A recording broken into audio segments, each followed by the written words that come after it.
The forest was my sanctuary, my world. I'm a fox, a creature of quiet observation, preferring the solitude of my den to the bustling social life of the woodland creatures. Even as a cub, I was different. My elders called me shy, others whispered odd.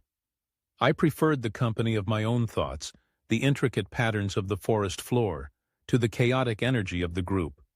School was a nightmare. While other cubs formed tight-knit dens, I remained on the fringes, an observer, always on the outside. I wasn't unintelligent, just uncomfortable. Social interactions were a puzzle I couldn't solve, a language I didn't speak. As I grew older, I found a measure of peace. I secured a high-paying job in tunnel design, creating intricate burrow systems for the woodland community. I bought a spacious den in a quiet corner of the meadow, a place I could finally call my own. But the loneliness remained, a constant ache in my heart, a hollow space in my chest. Being a solitary fox made finding a mate difficult. Social gatherings were awkward, and I always felt out of place.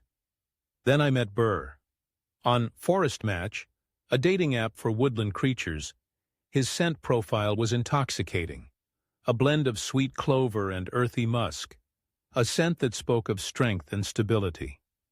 We met at a nearby stream, a casual encounter, and despite my anxieties, he seemed genuinely interested. He listened to my stories, laughed at my jokes, and I felt a brief sense of connection, a spark of hope. We went on several more dates, exploring hidden tunnels, sharing meals of juicy grubs, and watching the fireflies dance in the twilight. I was ecstatic. Finally, someone saw me. Someone understood. We became mates quickly, our dens merging, our lives intertwined. But the honeymoon phase didn't last. At first, her constant scent messages were flattering, a sign of her affection, a reassurance of her presence. But they grew obsessive, demanding to know my every move, every interaction. "Where are you? Who are you with? Why aren't you responding?" If I didn't respond immediately, she'd send frantic follow-ups, questioning my loyalty, her voice laced with suspicion. One day, while we were sharing a meal in my den, she insisted we share our burrow locations. I wasn't thrilled about this, even though I had nothing to hide.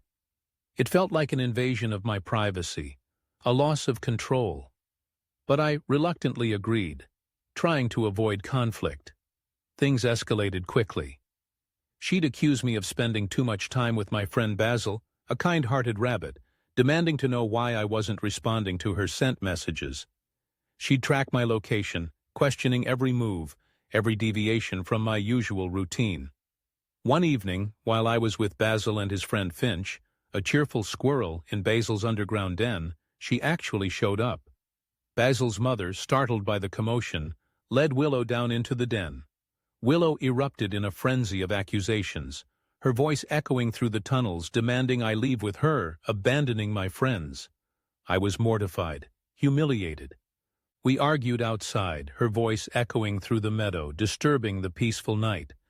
I told her I needed space, that her behavior was suffocating, that I felt trapped. I sent her a scent message explaining I needed a break, that we needed time apart. I should have told her in person, but I was afraid of her reaction, afraid of the anger that simmered beneath her charming facade. The scent messages and calls began, relentless, demanding explanations, pleading for forgiveness, then turning angry and accusatory. When I finally stopped responding, she came to my burrow, pounding on the entrance, her scent markers reeking of anger and desperation. My neighbor, a wise old tortoise, who lived in a burrow nearby, emerged from his home, asking Willow to leave. She screamed insults, her voice echoing through the night, disturbing the peace of the meadow. The tortoise calmly told her to go home, his voice firm but gentle. I was shaken, disturbed by her behavior. I knew there were signs, subtle hints of her possessiveness, but I dismissed them, blinded by the initial rush of affection, the desperate need for connection. The next day, I remembered to remove the location sharing from my communicator. Immediately, she bombarded me with angry sent messages, accusing me of betrayal. I was more and more sure of my decision to cut ties with her. I sent her a final message. "Willow, I have to block you. You're scaring me." She didn't come to my burrow, but I felt her presence, a lingering unease, a shadow lurking in the periphery of my senses. A week later, I was at Basil's den again, trying to forget the unsettling events of the past few days. I returned home late, ate a quick meal of roasted grubs, and settled onto my sleeping mound to watch a glowing worm show, a soothing distraction. As the show ended and the burrow fell silent, I heard a faint click from the storage tunnel, a sound that sent a chill down my spine. My den is a circular design with the sleeping area, storage, and main entrance all connected by a series of tunnels. I grabbed my digging claws, my heart pounding in my chest, and called the burrow guard hotline. I told them my ex-mate had broken into my burrow. They told me to wait outside, but I couldn't leave. I couldn't abandon my home.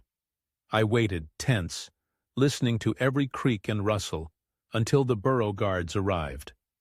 We searched the entire burrow, every tunnel, every hidden crevice, every storage compartment. No one was there. They told me to call again if I heard anything, which made me feel they believed me, that they understood I wasn't imagining things. I ate my meal, now cold and tasteless, and went to my sleeping mound, locking the door behind me. I sent messages to my friends telling them what happened, trying to find some reassurance in their words. I almost sent one to Willow, a desperate plea for understanding, but stopped myself. I took a deep breath, trying to calm my racing heart, and fell asleep, exhausted. I woke to a barrage of sent messages from an unknown scent trail, a series of frantic pleas and desperate apologies. It was Willow begging me to talk, to see her.